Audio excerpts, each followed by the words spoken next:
भाषा विज्ञान अन्य शास्त्रों से संबंध पर चर्चा के अंतर्गत व्याकरण, साहित्य, मनोविज्ञान, शरीर विज्ञान, भौतिक विज्ञान और भूगोल से भाषा विज्ञान के संबंधों पर चर्चा के पश्चात इस विषय को और आगे बढ़ाते हुए हम भाषा विज्ञान और इतिहास के पारस्परिक संबंधों पर आगे बात करेंगे। तो भाषा विज्ञान और इतिहास कैसे एक दूसरे से संबंधित हैं, कैसे एक दूसरे के अध्ययन में सहायक होते हैं, कहाँ किस प्रकार से दोनों को एक दूसरे से सहायता प्राप्त होती है अपने अध्ययन में, इस पर हम चर्चा करेंगे।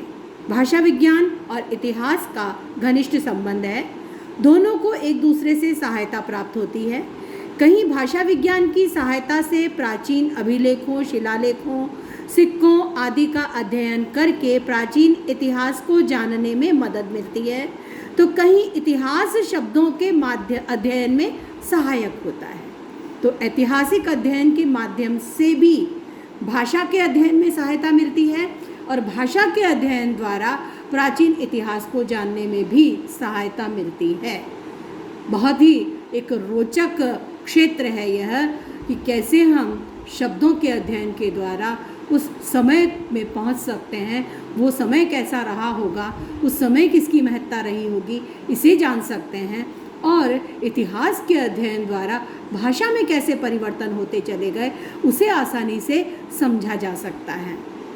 तो हमारी भाषा में और शब्द कहाँ से आ गए, कैसे आ गए, इसे भी हम उससे जान सकते हैं। और भाषा वैज्ञानिकों ने जिस प्रकार की शोध की है, जिस प्रकार के अध्ययन किए हैं, उसके माध्यम से जो प्राचीन शिलालेख, प्राचीन सिक्के, प्राचीन अभिलेख हैं, उन पर जो कुछ लिखा हुआ है, जो कुछ मंडित है, उसका अध्ययन भाषा वैज्ञानिक तरीके से या भाषा वैज्ञानिकों की जो प्रक्रिया है उसके माध्यम से उनका अध्ययन करके प्राचीन इतिहास की जानकारी को आसानी से प्राप्त किया जा सकता है। तो दोनों एक दूसरे से बहुत संबंधित हैं और दोनों एक दूसरे के लिए बहुत अधिक सहायक भी हैं। ऐतिहासिक भाषा विज्ञान के अध्ययन का आधार इतिहास ही है। भाषा विज्ञान की शाखाएं हम पढ़ चुके हैं, उसके अंतर्गत हमने ऐतिहासिक भाषा विज्ञान का अध्ययन भी भाषा विज्ञान के अंतर्गत किया जाता है। तो ऐतिहासिक भाषा विज्ञान उसकी एक शाखा है और वो ऐतिहासिक भाषा विज्ञान पूरी तरह से इतिहास पर ही आधारित है। शब्दों और अर्थों में परिवर्तन कैसे आया, यह हमें इतिहास से ही ज्ञात होता है। बहुत सारे शब्द हैं जिनका पहले अर्थ कुछ था, अब उनका अर्थ बदल चुका है। जैसे हमने पहले चर्चा की थी, असुर शब्द कैसे पहले देवता के अर्थ में प्रचलित था, बाद में वह राक्षस के अर्थ में प्रचलित हो गया। महाराज शब्द महाराजा के अर्थ में प्रचलित था, बाद में केवल रसोइये का अर्थ देने लगा। तो कैसे ये अर्थ बदल गए, विपरीत अर्थ हो गया बिल्कुल। तो कैसे ये अर्थ बदल गए, तो इतिहास के अध्ययन द्वारा हमें उसके बारे में जानकारी मिल पाती है। तो इसके लिए इतिहास सहायक होता है। भाषाओं के ऐतिहासिक या पारिवारिक वर्गीकरण भी इतिहास की सहायता से किए जाते हैं, उसमें भी इतिहास का महत्वपूर्ण योगदान होता है। इतिहास के 3 रूपों के माध्यम से भाषा विज्ञान और इतिहास के संबंध को और अच्छी तरह से समझा जा सकता है। राजनैतिक इतिहास, किसी देश में किसी अन्य देश का राज्य होने पर दोनों ही देशों की भाषा प्रभावित होती है। तो राजनैतिक इतिहास के माध्यम से हम भाषा के स्वरूप में आए परिवर्तन को बखूबी समझ सकते हैं। तो भारतीय भाषाओं में कई हजार अंग्रेजी शब्दों का प्रयोग होता है और इसी प्रकार से अंग्रेजी भाषा में भी कई भारतीय शब्द प्रयुक्त होते हैं।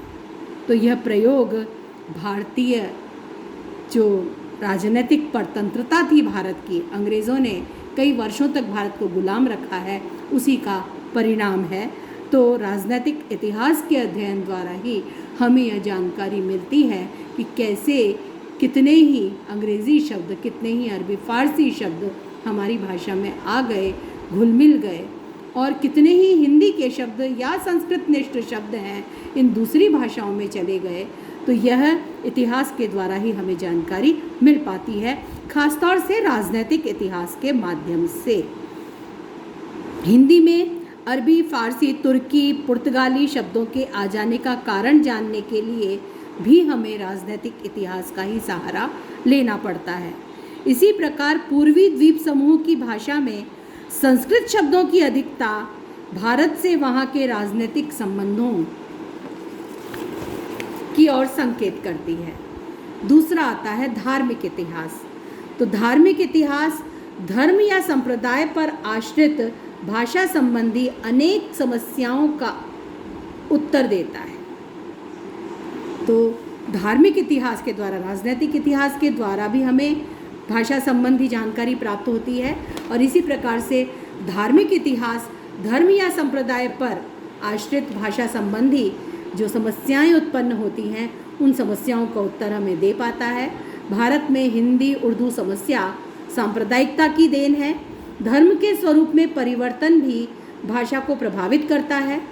यज्ञ का लोक धर्म से ऊर्जा, पहले हमारा जो धर्म था उसका प्रमुख जो एक उपकरण था वो था यज्ञ। हमारे यहाँ यज्ञ किए जाते थे, हवन हमारी संस्कृति के केंद्र में था।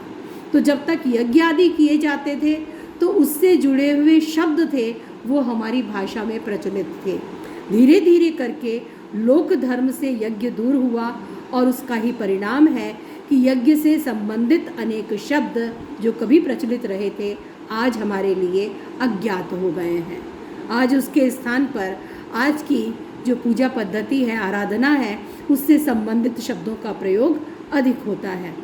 इसी प्रकार धर्म व्यक्तियों के नामों को भी प्रभावित करता है। उसी के आधार पर नाम रखे जाते हैं तो उसका प्रभाव पड़ता ही है। धार्मिक इतिहास से ही हमें पता चलता है कि कैसे बंगाली और मराठी में ब्रज भाषा के शब्द मिल जाते हैं।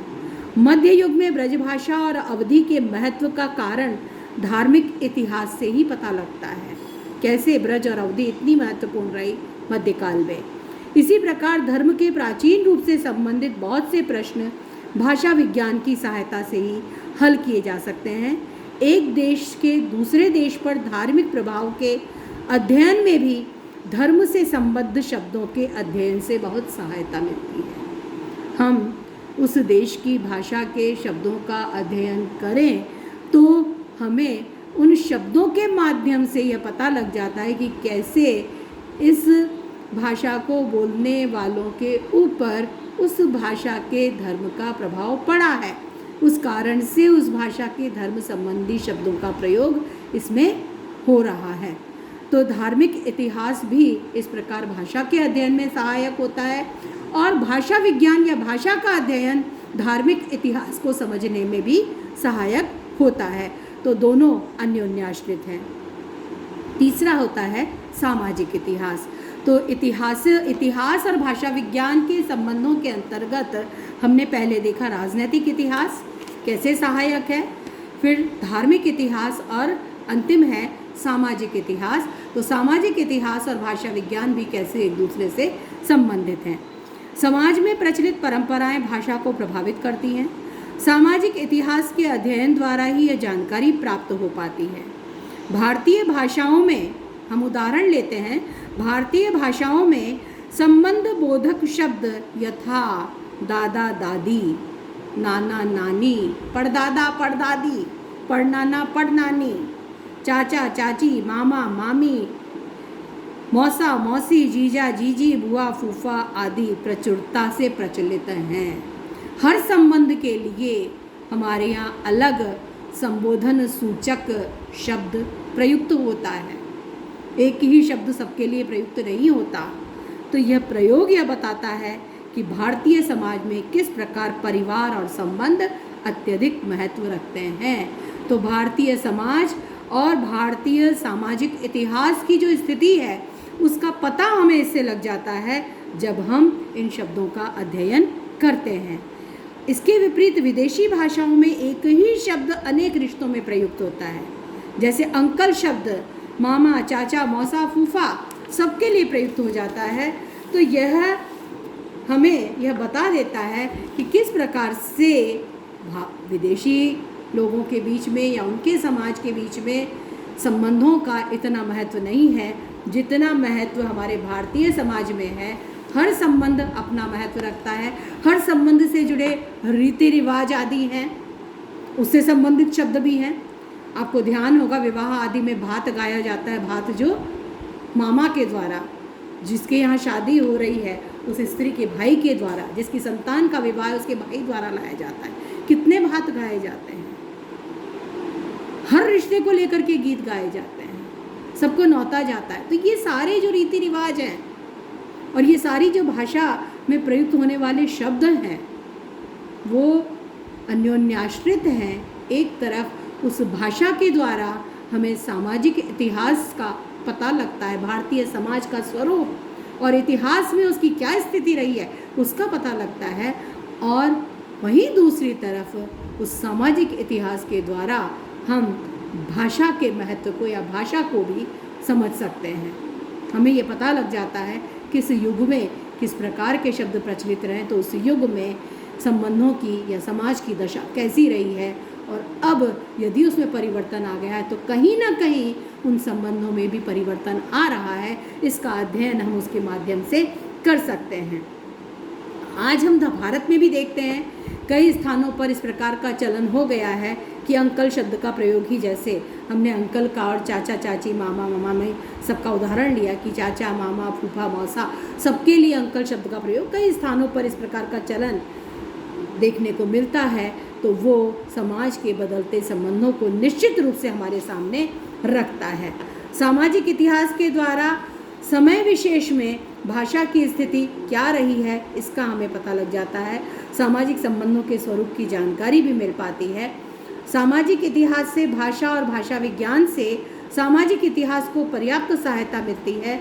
हम उन शब्दों के अध्ययन द्वारा, बहुत से लोग हैं आज गालियों का अध्ययन करते हैं, और उन गालियों के अध्ययन से उसमें प्रचलित उन शब्दों के माध्यम से समाज के वर्ग विशेष की स्थिति का हमें पता लग जाता है, उसका अध्ययन किया जा सकता है। तो सामाजिक इतिहास से भाषा और भाषा विज्ञान से सामाजिक इतिहास को जानने में पर्याप्त सहायता मिलती है। प्राचीन भाषा के अध्ययन से प्राचीन समाज की स्थिति पर पर्याप्त प्रकाश पड़ता है। मैं आपको एक उदाहरण दूँ। संस्कृत में स्त्री की अलग अलग अवस्थाओं के लिए, अलग अलग आयु के लिए, अलग अलग स्थिति के लिए अलग शब्द या नाम प्रचलित रहे हैं। जो उसकी आयु के अलग अलग स्तर हैं, हर स्तर पर उसका अलग अलग नाम है। उसी से हमारे पुराने साहित्य में उसे संबोधित किया जाता रहा है और सब उसे समझते भी थे, समझ जाते थे उससे।